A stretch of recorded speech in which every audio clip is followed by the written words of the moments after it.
Welcome back. That was the Doobie Brothers. Learn to Let Go. Michael McDonald with the lead on that song. Well, you are currently listening to The Breakdown on HC Hawk Radio along with Brandon and Eyla. My name is Ben Tilley. Thank you so much for joining us today. And speaking of letting go, this is our sports segment now. Speaking of learn to let go, Brandon, what happened in the college football game between Georgia and Tennessee? Man, I got to tell you what, at some point, Tennessee just might have to let go of the hopes and dreams of trying to beat Georgia, because I'm going to be honest, that was, to me, one of, I would call it game of the year at this point. We're coming out of week 2 in NCAA football, and I think we've already got a game of the year contender lined up with that one. You're talking about a game where you had number 6 Georgia going into Rocky Top at number 15 Tennessee. Rocky Top. It was such a... Was that? Nothing, just a Ben's. You'll always be home, sweet home to me. That No? if I was generous, I would describe as singing, but you know. That's Rocky Top, man. Okay. I'm just sitting here stunned that he is singing Rocky Top from the top of his head, but last week didn't know who Lady Gaga was. Yeah. I'm just... Is that what we're going to do right now? Okay. Anyways, going back to Georgia, Tennessee, you're talking about a game that in the first quarter, it was 21-7, and they were just kind of having a runaway going through it. Big shout out to number 48, Bennett Brandy, the long Brady, there we go. I'll wake up eventually. The long snapper who prevented a touchback. The long snapper? The long snapper Whoa. ran all the way downfield and stopped it on a one bounce from going into the end zone, locking in their opponent at the 2-yard line. Wow. So heck of an effort. That's just one of those games right there that when you watched it, you felt the tie going into the end of the game with a minute left, and you're watching Tennessee line up their field goal kicker, and you're watching them get everything kind of lined up for the win, and then the kicker shanked it. That is terrible. So you just watch that entire stadium just kind of deflate, and some of the graphics from ESPN when they were showing that game were just hilarious with it. Georgia, Tennessee goes into overtime. Tennessee is the first on the board with their drive. They put up a field goal, and then Georgia with the comeback runs the ball down, and they end up winning the game with a touchdown under an official review. So they called it. Wow. They were reviewing the play.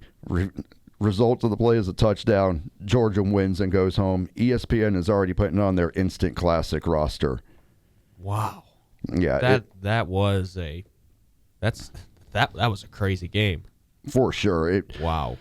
My house was not quiet. I'm usually not a Dogs fan or a Vols fan, but that one I just enjoyed watching it for the game itself.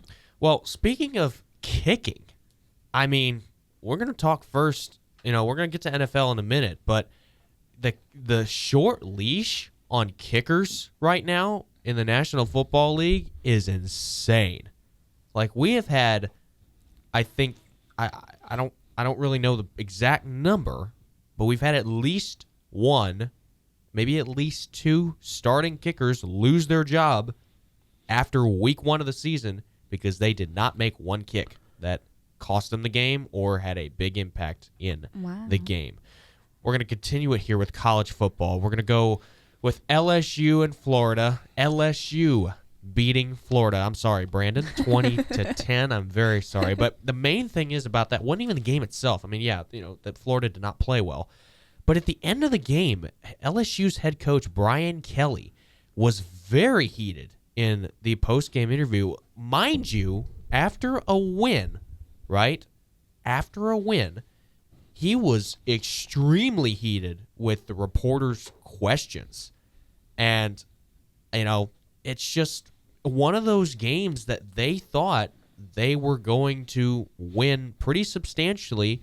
They didn't, but they still won the game. But he was frustrated. Fun fact, I actually met Brian Kelly at the ReliaQuest Bowl 2 years ago when LSU and was it Wisconsin, I believe? LSU and Wisconsin came to play. I met Brian Kelly at the ReliaQuest Bowl.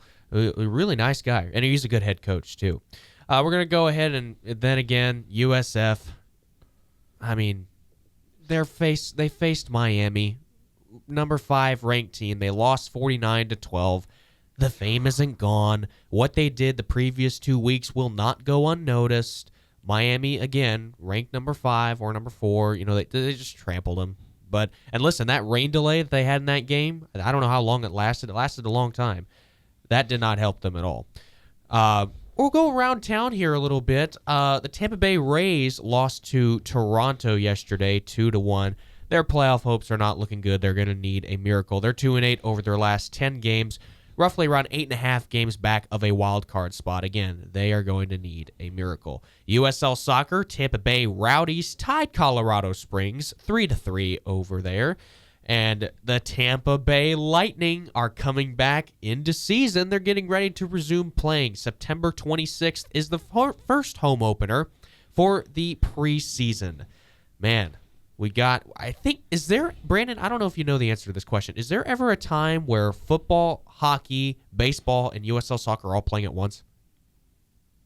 I would imagine that you're going to start seeing it closer to October. You're think getting so. into Major League playoffs. You're going to get into the preseason of NHL, like you just said. Yeah. NFL is week 3. Just getting underway. Just getting underway there. Baseball's coming to a close. But you're getting into the playoffs, going into the World Series there. Soccer. Yep. Soccer's getting up and going right now. I think the only one that may not happen this late in the year is the NBA. Yeah, basketball, I was going to say that. But then you might get something like a junior pro league of the NBA. Maybe Tampa finally starts cracking in and getting a little bit of an NBA fan base. Yeah, what do we have? The Orlando Magic, right? Mm-hmm. Miami Heat. And I'm pretty sure that's it. I think that's it for Florida teams for the NBA. I think Tampa needs a team. I think they do too. I agree with that. USF starting to rock Tampa a little bit. Let's get in the conversation with that. Let's get Tampa an NBA team. Why not? That'll be fun. But again, college football, it is what it is. You know, USF, they're 2-1 now. Just get it going again. You know, they lost to Miami. So what? I'm gonna push back a little bit on you there. Really? When the way that you kind of just said, get back on it. These guys are having a run in the first 3 weeks that, in all honesty, most people would never consider USF for.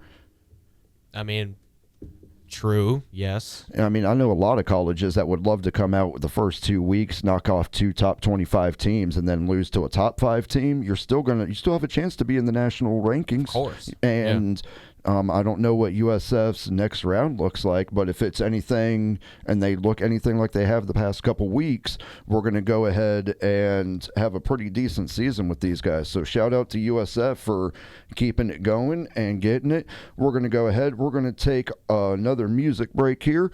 We're going to kick this off with the Beastie Boys, Intergalactic.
You are listening to the Breakdown at Noon from the Bill Brown Recording Studios here on the Ybor campus with BS. And speaking of intergalactic and out of this world by the Beastie Boys, Ben, you started jumping up and down and shaking. Like, what's going on in there, man? I tell you what, I have been waiting, about 30 minutes for this segment. Because the National Football League Week 2 was bonkers, as they say. First off, just want to give a few little score bugs here from ESPN.com, of course. Eagles versus Chiefs, the Super Bowl rematch. Eagles took it home 20-17. Fly, Eagles, fly. Real quickly, I just want to throw a little scenario. This is a rhetorical question. I don't want an answer. I just want to think. For the listeners out there, I just want to think. Want you to think here. Is this the year that KC is going to tank? Is this the year Andy Reid will retire? Kelsey will retire. Chris Jones will retire. And they're going to build from the ground up next year. Just think about that for a second. Starting 0-2. Patrick Mahomes has never lost 3 games in a row. He now has done that after losing to the Eagles on Sunday. Cowboys-Giants, really close game. It was determined by a Brandon Aubrey 64-yard field goal to tie it and then kicked a 40-yarder to win the game in overtime. Now, new overtime rules. Both teams get a possession now. It's not like was before where one team can start with the ball, and if they score, the game's over. Score a touchdown, rather. No, that is not the case anymore. Two possessions for both teams in overtime. Both teams get a possession, Broncos-Colts. This normally probably wouldn't be an eye-popper, but just listen to how this game ended, okay? Broncos were leading 28-26 with seconds left. The Colts were in no man's land. By the way, do you either of you know what no man's land means in football? No. Brandon, got a guess? A place that you shouldn't be. Correct. Yes. In a way, that's in a way that's correct. Yes. But no man's land is basically the in-betweener where it's too long to kick a field goal and too short for a punt. That is no man's land, and that is exactly where the Colts were. They were going to line up for a 60-yard field goal. They kicked it. They missed it. But wait a minute. Leverage. You cannot use someone else's, an offensive lineman's body to help propel you up and block the field goal. They didn't block it, but they called a personal foul for leverage. 15-yard penalty. By the way, I can do math now. 60 minus 15 is 45. They kicked a 45-yard field goal to win the game. Colts win 29-28. I'm glad you can do math when football is involved. Thank you. I appreciate that. That was actually not that hard. All right. Real quick, I do want to touch base on Monday Night Football. Bucks and Texans. Also, Chargers and Raiders, too, with the Chargers getting the win there. But the Bucks-Texans game started out hot. Score. 3 drives in a row for both teams. First it was Texans, then it was Bucks, then it was Texans again, scoring drives. After that, nothing. Absolutely nothing for 2.5 quarters until the fourth quarter where the Texans got up against the Bucks. They were up 19-14. They, for some reason, went for a 2-point conversion. I somewhat get it, knowing that you're going to have to get a touchdown to at least tie the game. It was 19-14, the Buccaneers and Baker Mayfield going down the field 80 yards to win the game just before time expired. Now, there were a lot of injuries in that game. Kalijah Kancey being one. Luke Gedeke missing it with the foot injury right after the couple snaps. Baker Mayfield also banged up there as well. But we do have some breaking news coming in via X and Jordan Schultz. Sources, Bucks defensive tackle Kalijah Kancey will miss the rest of the season with a pectoral injury suffered on Monday night versus the Texans. That is huge.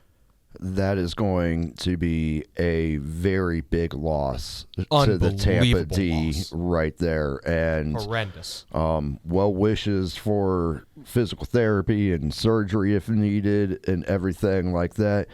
I did want to circle back with you because you mentioned how many kickers were removed from their starting position? At least one. At least one? Yeah. So I got couple little facts for you real quick that I found out. According to ESPN.com, over this weekend, at least 6 games were determined in the last minute of play within the NCAA and the NFL.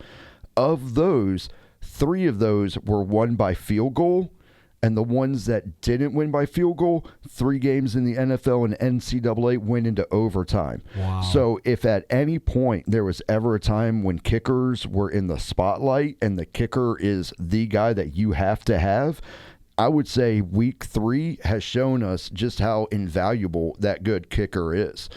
Speaking of invaluable, we're going to jump over. We're going to hit Miss Eyla. What do you have for coming through in the community area and things coming up this week? Well, today at the Tampa Theater, they are doing the balcony to backstage tour. If you guys have been to the Tampa Theater, right? Yeah, I the downtown have, yeah. one. It is. Shout out to my dad, Chris Tilley. He goes there probably every other night. Oh, wow. And he loves the Tampa Theater. So shout out, Dad. But it really is beautiful. But they're doing a tour, so you get to see the architecture. They'll tell you facts about it. And there's going to be a demonstration of the mighty Wurlitzer theater organ. Can I say organs kind of creep me out? You know, Phantom of the Opera. They're huge. Organs are huge. But, Bigger than a piano? yes. Okay. Just making sure. Do you know what an organ is? Of course I do. It's the Yeah. I love that I don't even have to say anything anymore. We just start laughing at this point. Yeah, it's I know what an organ is. Yeah. Okay. It's what's inside your body, like your liver. There you go. Right there, Yeah, Brandon. exactly Right there. I got that. you. That's I right. got you. Yep. All right. But August 21st through November 6th is the art exhibition In Case of Flood. I know Hurricane Milton and Helene were really bad. Yeah. I mean, hurricanes are a part of Florida, but it's been a while in my case to have a hurricane that's like. I've circled that. back the first thing I said at the show about the weather, that we don't have tornadoes. We have hurricanes. Yeah, definitely. But in the YPAB building at Gallery 114, there's going to be, the exhibition includes artists and activities in Florida whose work embraces collective resilience amid environmental uncertainty. I suggest you guys check it out. Wow. I might have to take a look at that. For some news also from Hillsborough College, we have tonight on the 16th of September, the Crochet and Conversation. Get together and crochet, bring your current project and crocheting supplies. Extra supplies are available to get you started. All skill levels are welcome. That is going to be from 3 p.m. to 4 p.m. at the YFAC building here at the Ybor campus. And the one that I am really looking forward to, that I think is going to be so much fun, is going to be Thursday on September 18th at 6:30 at the YCDC building on the second floor dance studio. It is the Community Healing Drum Circle. I'm going to be out. Circle. I'm going to have my bracelets. I'm going to have my beads. I'm going to be out there banging on some drums. I welcome everybody, encourage you, come by and check this out. One last kind of entertainment piece that I want to toss out to you is coming through into the local Hillsborough area. There is going to be a live production of Irving Berlin's Annie Get Your Gun, the musical about Annie Oakley and the Wild West. This shout out goes out to a lot of the Hillsborough College students that are taking a part in this program. The shows will run from September 19th through the 28th. Matinees at 2 p.m. on the 21st, 27th, and 28th. Evening shows begin at 7:30 on the 19th, 20th, and 25th of this month. If you have a chance, look that one up. It's going to be at the Stage West Playhouse.